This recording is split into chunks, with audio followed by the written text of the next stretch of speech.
welcome to the Culture Cave. You're watching Sci-Fi Saturday on Sunday. We're a day late. Time displacement. Yeah, I don't know. Blame it on that. What is time? What is time? It's all relative, isn't it? Anyway, thanks, Emmett. Emmett's here. He's joining me for the Expanse Season 5, Episode 10, the finale. We thought the finale was a few episodes earlier, but here we are. Well, we got 2 episodes of epilogue.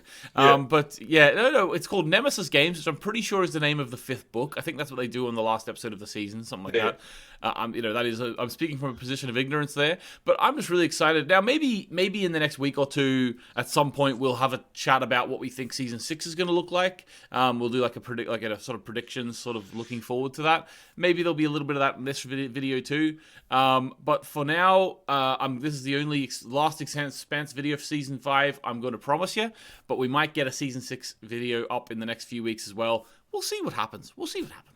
We'll take it as we go. Steady as we go. We'll take it as we go. Right, guys, could you like the video if you haven't already? If you've come on this little journey with us through the Expanse, thank you very much. There will be more little journeys with me and Emmett in the future, so don't be afraid to click the subscribe button. Or if you are subscribed and we're finished with the Expanse now, don't unsubscribe.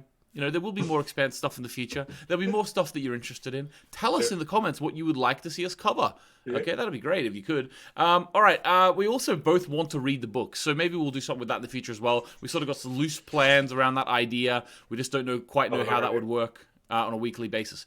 But let's get into the episode. So subscribe to Culture Cave, like the video. Let's go. Right, Emmett, I think there's only... Ring the bell as well. Oh, yeah, ring the bell, sorry. Ring that bell and keep ringing it. Like, click it and don't unclick it. Yeah. Okay, so, Emmett, obviously, this episode was a little bit easy for us to go through and sort of what we're going to do first, what we're going to do second, because it kind of is the same storyline the whole way through, kind of. There's not really going off on a tangent like they have been in other episodes. It's very much, okay, let's sort out this Naomi and Holden situation, and then it sort of wraps it up. Now, okay, so we start off with the Rocinante, and they're sort of putting together their plan of how they're going to get sort of distract Marco and his fleet or some of his ships, and how he's going to distract them while then Alex and Bobby go and save Naomi. Now, unfortunately, or fortunately, I suppose, it was actually Kamina Drummer's little fleet or little section where her ship was. Which made her, that's where I'd kind of want to start. Kamina Drummer had to make a decision, Emmett, didn't she? Yes, it was a make or break moment for Drummer. I think it was a miscalculation on Marco's part, but I think it was him basically trying to force Drummer's hand, in the sense of like trying to force Drummer to kill some of her allies so that she would be sort of like forced to sort of fall in line with the rest of everyone, because now she would be responsible for killing James Holden, and that would have big negative ramifications. He just, again, in typical egomaniac fashion, Marco, I don't think believed that anyone would ever betray him on that front, would ever dare to betray him.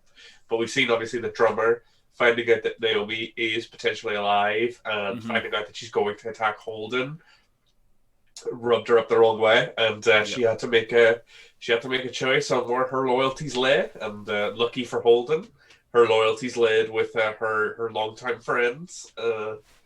Yeah, I was happy to see that, and everyone saw that. Let's be honest, I can't even really call it a prediction. That's just the arc of that character. It was very clear to see, but it was still very, very good and like really satisfying to see it happen too. Though I think the way that they did it with her, and even like then the little question, because one of her crew members actually then attacked her to stop her going at Carol.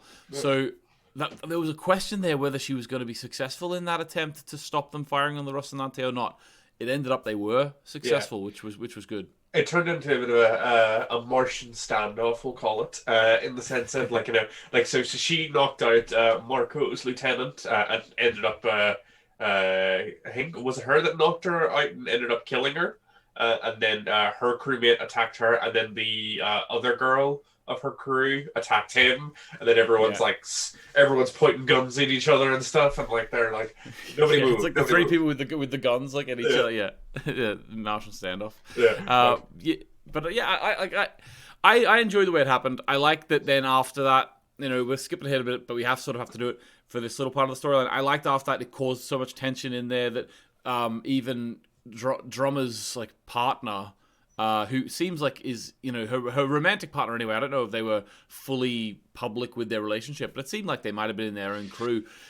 She said, "No, I have to leave now," because I think basically it's cementing her thought in her mind that she knew a few episodes ago that to Drummer, Naomi and maybe the Rocinante, Naomi especially, are more important to her than that little crew. Having said that, I'm sort of going to analyze my own analysis there. Having said that, I don't actually...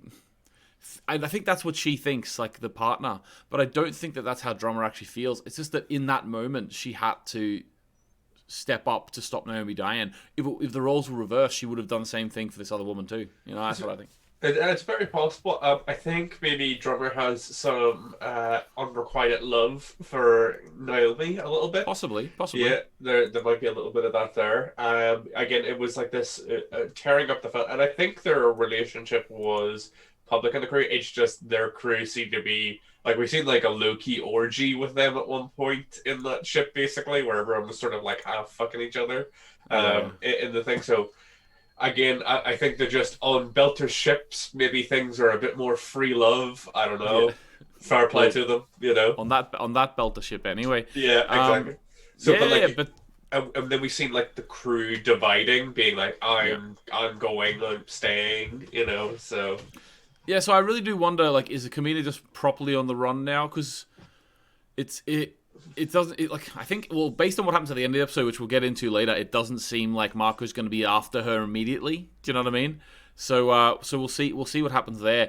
But it does to me look like she's just going to be on the run. Maybe she'll properly come into league with Luna and sort of with the Rocinante. I don't really know what the story holds for Kamina going forward, if I'm honest with you. It's a bit of an interesting one.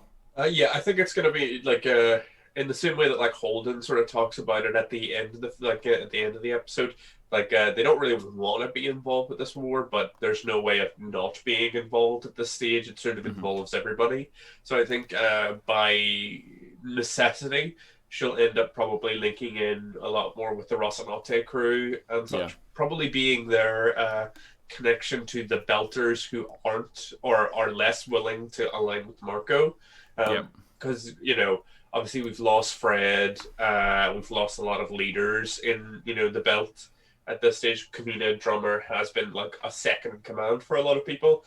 This could be the time where she steps up from a second in command position into like a figurehead of her own, and because she obviously was the captain of the big sort of generation ship that they sort of took over as well. So I think that I see big things in Kamina Drummer's future, Yeah, hopefully. That's what I'm hoping too. I would say we're moving forward then. We'll move forward into the Rocinante.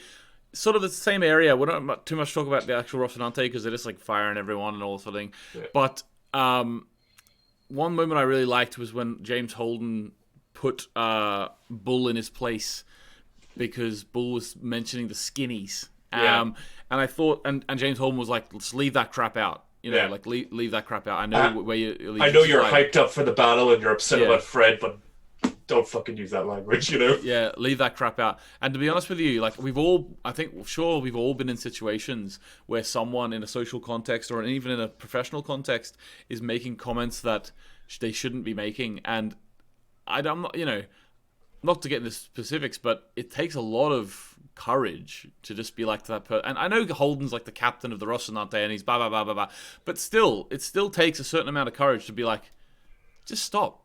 Yeah. Just stop saying that word. Just like, could you just stop? You're being bigoted. It takes a lot of courage to do it.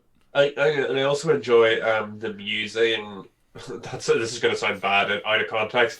I enjoy them using the fictional slurs that they've made up for in the sense of like it's good world building because unfortunately a part of human nature is oftentimes when people are divided into groups there will be offensive terms coined by people that are used and propagated.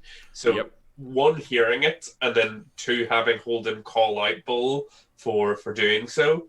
was great. It was a great moment, and again, To be honest with you, though, props to Bull though as well, because I would say that's actually quite unrealistic. Well, I suppose we don't know. It depends on the person in real life, but I imagine like most of the time in real life where I've seen that or if I've done that and I said, "Here, stop doing that," that person will pretend like, "Oh, it's political correctness gone mad." It's like, no, just stop being racist. Stop being bigoted. You're infringing on my free speech rights to say offensive words. Yeah, I should be. It was see when I was back on Earth and we were all together in the Earthers and we hated the Belters. Everyone said skinny and it was absolutely fine. Yeah. But now you've learnt through context of being in space. Stop saying it.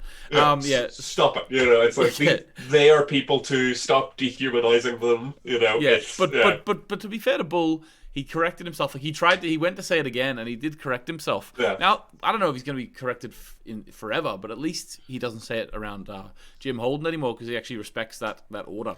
Yeah. Okay, I don't think he would have respected the order if it had been a Belter who told him to stop saying it, though. Let's just say that. Yeah, I don't know if he necessarily, especially after everything that's sort of gone on this season. I don't know if he would have necessarily respected that call. But hopefully, maybe Bull's got a bit more depth to him than we expect. I suppose we might find out in next season, or if he recurs. Yeah, well, we'll see. So basically, the next part we're going to talk about is Naomi's. Now, I didn't actually say this on the Sci-Fi Saturday episodes, right? But ever since she was in that ship, and there's a bomb in the ship, and I'm sure you thought this too. I've been thinking, well, she's going to have to jump out of it. I have been thinking that. Yeah, well, we've seen her jump out before, so it's like we know she's capable. It worked once, Yeah, might as well, again, if you've got no other plans, jump out an airlock, see what happens. And also, we were sort of debating with ourselves last episode on what she was doing. It turned out we were wrong. We thought she was doing like a Morse code thing, but she seemed to be intentionally breaking a part of the ship that was sending the airflow out, so that it started circling around to make it more difficult for the others to come and dock with her ship, because it was a bomb, obviously, and it was designed to kill them. So, again, that was, another very clever moment from Naomi, being again, showing off in a tense situation her technical genius and all that, which is great.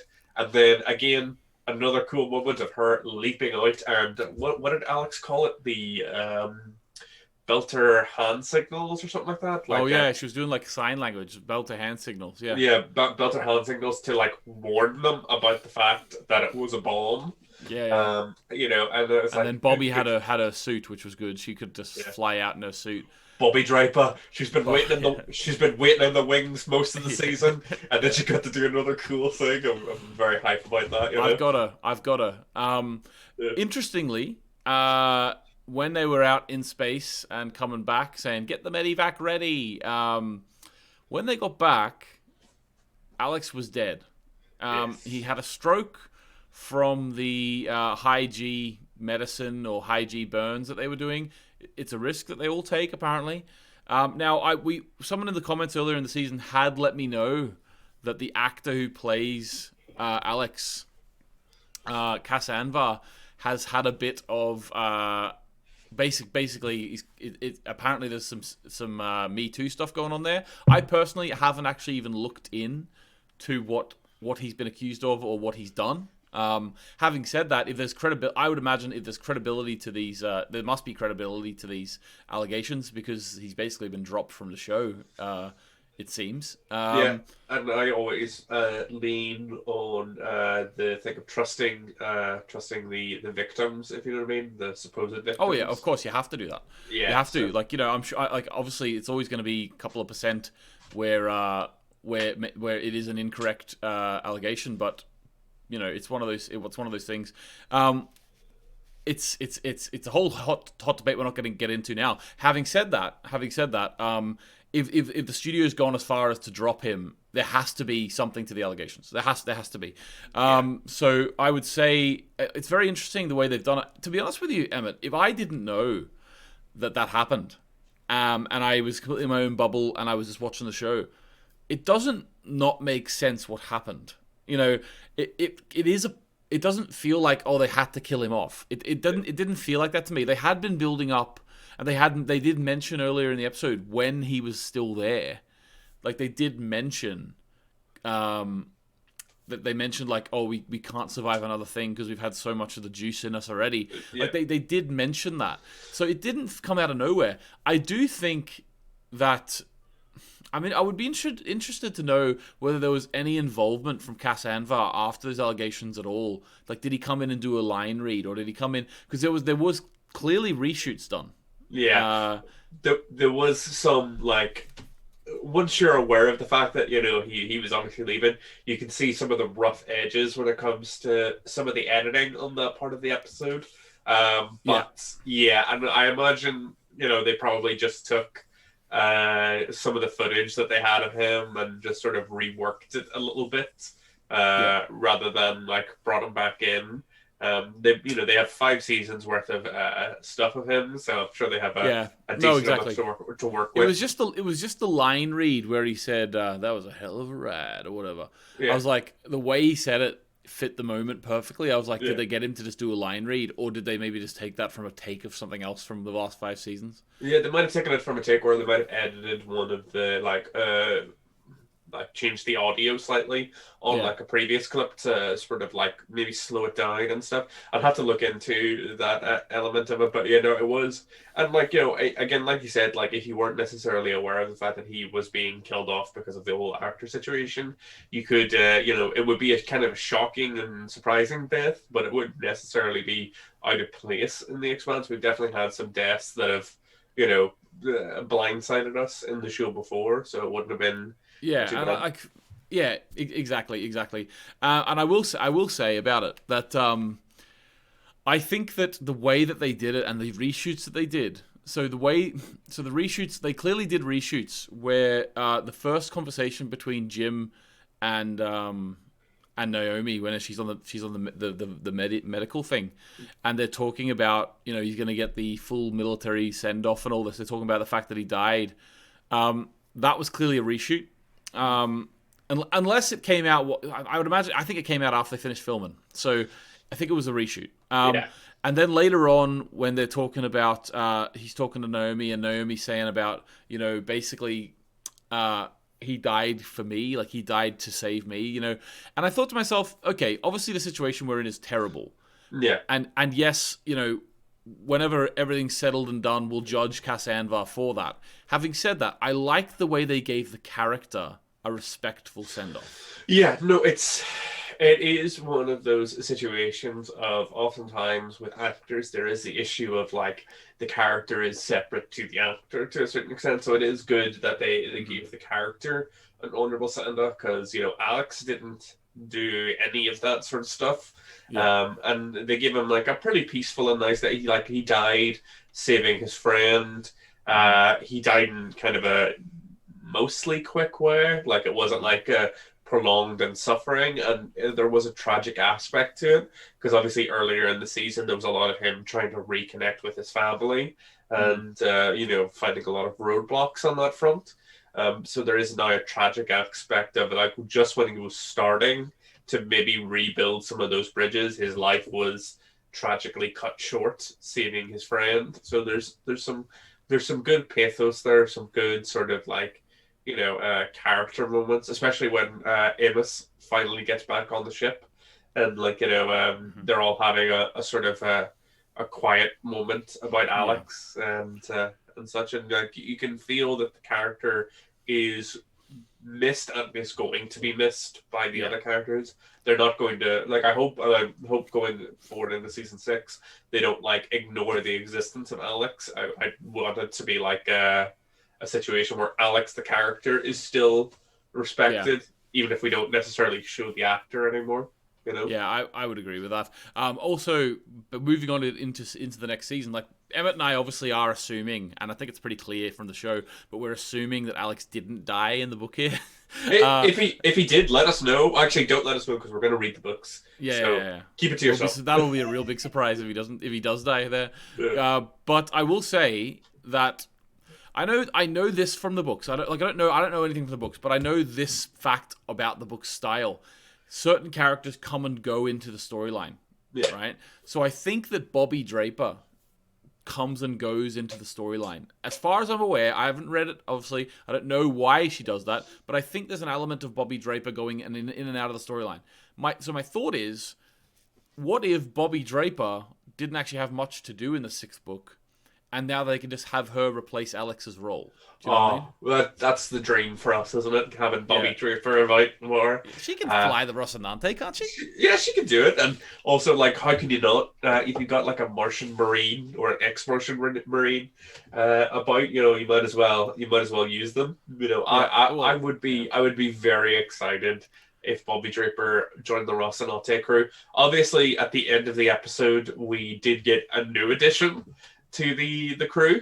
Yes, that was very interesting too. We can talk about that actually. Yeah, so Clarissa Mao, or Peaches, Amos calls her. Melba. It was so funny. It was so funny the way that Amos did it. Like, because you know what it reminded me of. So basically, Amos basically was like, the time that you said you'd kill me. Yeah. I forgave you for that. Yeah. Well, here she is, and she brought her out, right? Yeah. Well, that reminded me. There was a time. This is hilarious. There was a time whenever I was like 13 or something, and we had some chicken wings in the fridge that haven't been cooked yet. Yeah. So I went out the back and lit up the barbecue. My mum was still at work, so she hadn't got home yet. Yeah. So I lit up the barbecue and I had the chicken wings on, but I completely forgot they were on there. And like half an hour later, we went out. I was like, oh my god, yeah, the chicken wings. I went outside to get them. Oh no. And the guttering, like the pipe, like the drainage pipe and the guttering, all the plastic guttering was all on fire. Oh no. Yeah. And I was like, oh my god. And I was like I ran inside and got like a mug of water trying to put it out. And then my older brother was like, what are you doing, you fool? And he brought the mop bucket out full of water and went, and we put it out. It reminds me of that because the way I didn't get in trouble for that. Yeah. Because I rang up my mom and I was like, Mom, you know how you love me? And she goes, yeah. Well, I nearly died today. And she was like, what happened? I was like, I nearly burnt the house down. But I didn't get in trouble. It definitely obviously we know what he was setting up for, but Holden was really confused about it. Being like, and I was like, remember that? Did you mean it? Did you mean it when you said you'd kill me? He's like, yeah, but it's like, but no, you trust me, right? Like it's different. We're ride or die. Yeah, like we're ride or die now. He's like, of course, yeah, you're my brother, basically. He goes, good. Yeah. You can come in now, and then like you can see Holden just being like he doesn't know what to do. He's like, oh damn it, he's got me in I don't want to be a hypocrite. He's put me in this weird box situation. And like for a moment, I thought he was going to close the airlock door on himself and like primal scream in there. But no, instead we had this lovely sweet moment where we looked at the plaque on the Rocinante where it had their 4 names on it, and he hovered over Alex's name, and it was just a nice little send off again. They tied it back into the emotional core of that scene, which was great. We've always been wondering when the next one to go was. So Shed bit the dust first. Yeah. And now Shed. Alex is gone. Yeah, poor Shed. Now Alex is gone. Yeah. So I'm actually interested to see, maybe they just write in that Clarissa is a pilot or something. Like maybe they write in so she's like, I used to take out the yacht when I was a kid, and maybe she's just like the pilot now. Well, maybe like Julie Mao was a pilot. She did the whole stuff on the Razorback, so maybe her older sister did a little bit more of that stuff too.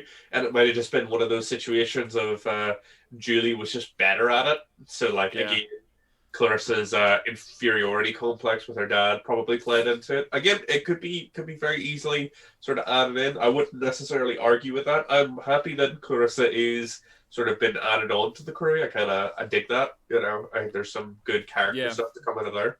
You know? Yeah, exactly. I'm looking forward to that too. And I sort of predicted that as well once she got out of the prison and all. I was like, well, she has to sort of go with him, like, you know. Like it's and Otherwise there she'll was just go also back in prison. and it was a short moment, but also Eric and Amos Tim had a nice little send off with each other as Yeah. well, Oh which is yeah, very dropping the whiskey down the thing. little The help. bottle. Yeah. Someone grab it, and like nobody grabs it, and the bottle smashes on the ground. I actually did like a few episodes ago when Avasarala was pouring herself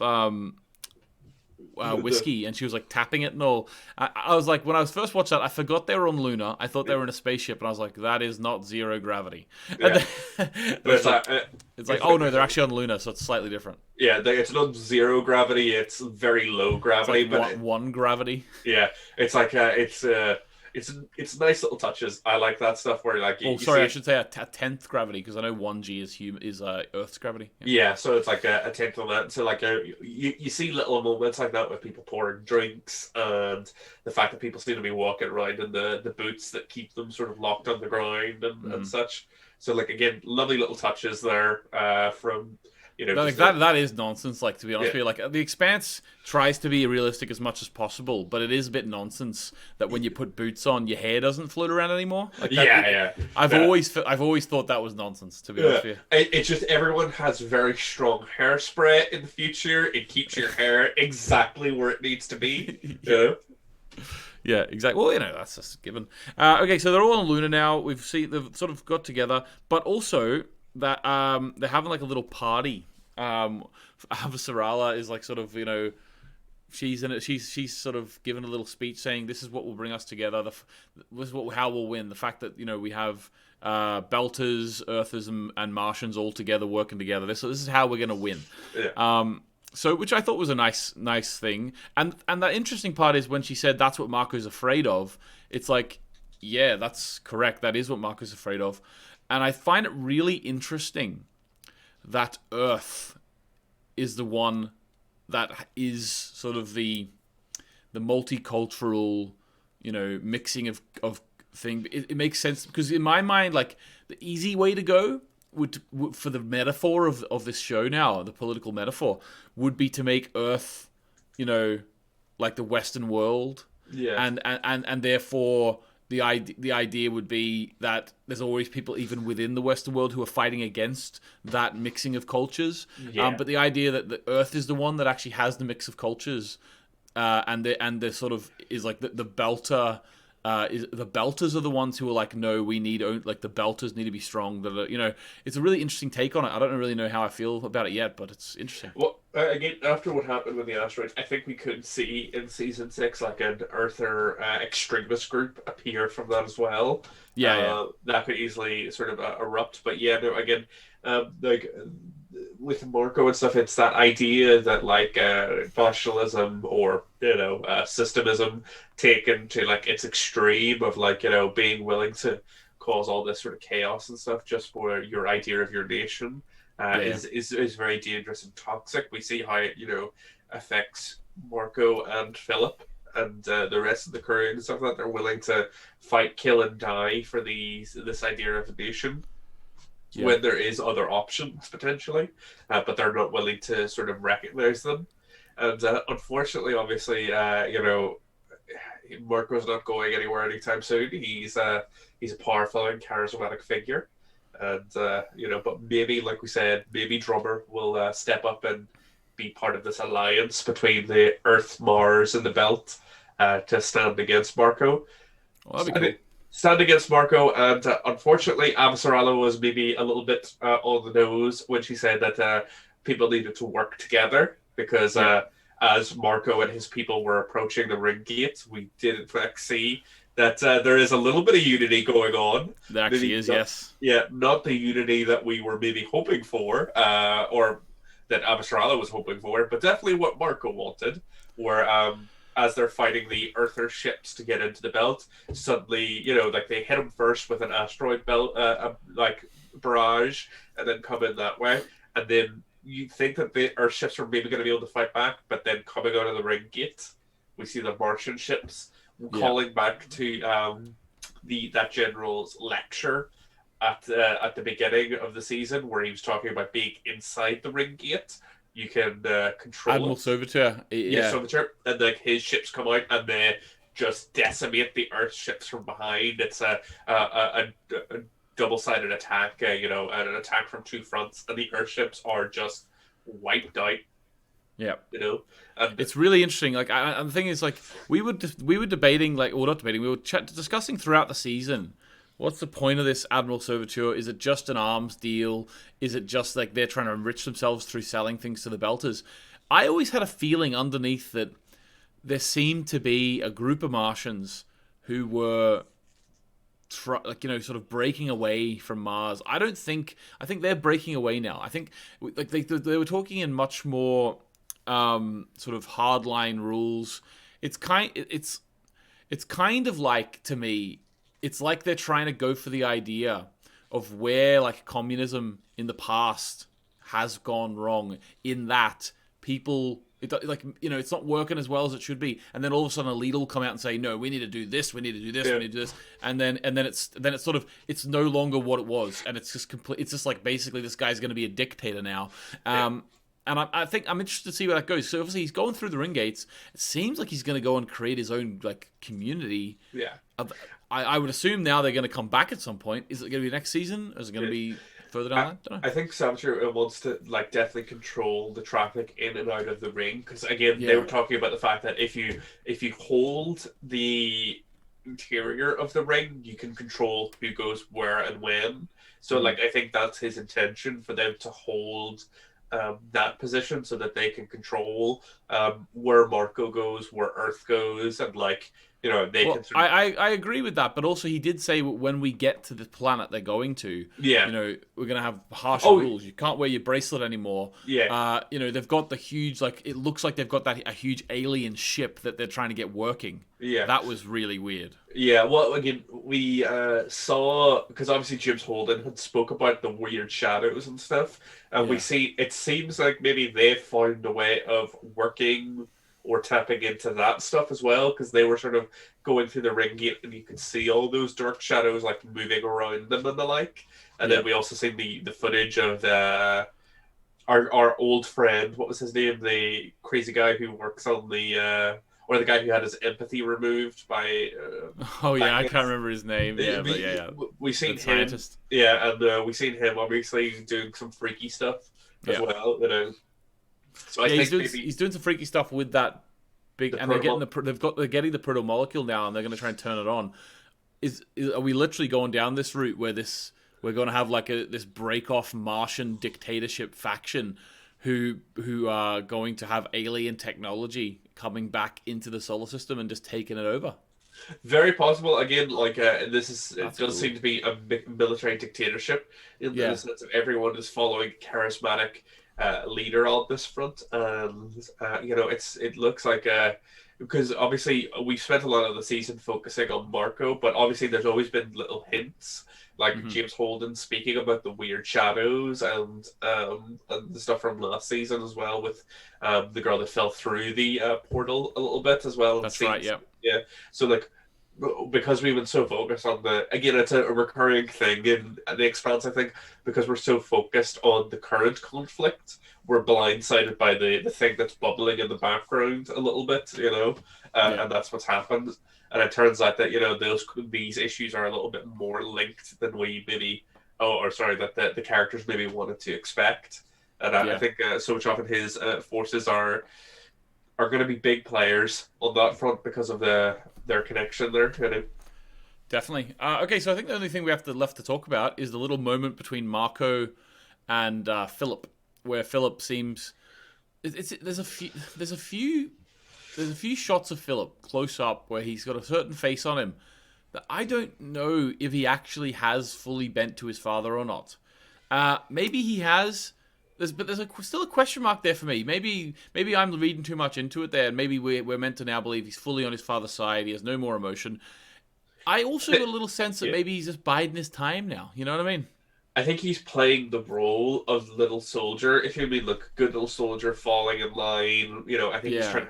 I think he is trying to cut himself off from his emotions to a certain extent because of everything that he's gone through this season with his mother and the loss of Sin. So at the moment, I think he believes that like he's on the right side and like he's trying to be what his father wants, which is like this soldier, this unflinching, unemotional soldier. And yeah, no, again, I think he's trying to cut off all that because, like, you seen, like him, like when Marco approached him, being like, we failed, and Philip, he's like, you don't feel anything about that. It's like, why should we? It's like, that doesn't change our plan. Like, he's focused on the plan. He's Yeah. focused on the accomplishing the main goal rather than just like killing Holden. So I think Hmm. depending on how things go in season six, I think Philip could be heading down further and further down the extremist side. Yeah. Interesting. Well, actually, I suppose we have one more thing to talk about. I find it interesting the inclusion of Monica in the season as long as she was. Like, she eventually figured out that the protomolecule probably was on a missile. But it's Yeah, interesting that she hung about for another 4 or 5 episodes after the initial stuff on Titan. Titan? Is it Titan? I think so. Yeah, Titan Yeah, Station. Titan Station. The initial stuff on that station. She's the character was just around. Yeah, Finally, she comes and says this. It was an interesting end to that character storyline. I wonder this is a very small character, I know, but I never thought, to be honest with you, that this character was going to come back in any respect. She has come back now. She's figured out a big thing that is going to help Earth and help Holden now, yeah. to sort of know that they still have the protomolecule.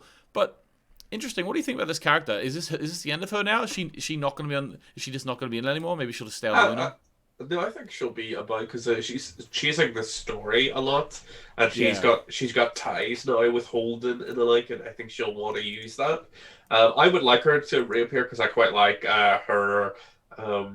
You never quite know if she's entirely on the level with you, and I kind of enjoy that element in with the crew. Uh, yeah, Honestly, the whole Holden crew at that point had been sort of hanging around for most of the season. They had a lot of action up front at the yeah, beginning of the season, and then they didn't have so much to do in the latter half of the season. So, like, characters like Holden, Bill, and Monica were just sort of like they've spent the last couple of episodes just flying yeah, towards where Naomi is and having the occasional back and forth banter. And then obviously in the season finale, they had like the fight and stuff. So like there was a big gap in the middle of stuff for them to do, and we only sort of occasionally checked in on them. It was definitely this season was definitely about Naomi and Amos the most, I think, and Absalom yeah. as well. Those were the three Yeah. characters I think were key in this season. Yeah, and the rest of them were sort of just like waiting for their turn to affect the other characters' storylines. Yeah, like again, we had little bits of character development with Holden and Alex, but yeah, like the most character development by far goes to those three, I think. Yeah, You know. definitely. Well, there we go, Emmett. That is season 5 in the bag. Now there has been some word. I don't know if you read about this, but apparently there's word that possibly season 6 might be the end of the Yes. Expanse in this form. Now I don't know anything about the storyline of the books, but I know a few things based on the style of the way the book's made, based on things people have said to me in comments in a non-spoilery way.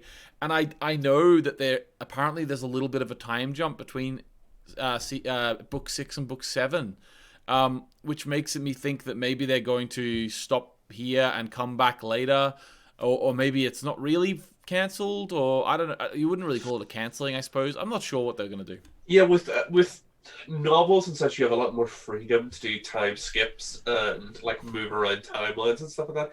The issue with like obviously TV shows and films to a certain extent is actors. You can't age up the actors. You can't like reverse aging on the actors. So you Yeah, either have to bring in like younger cast people and such.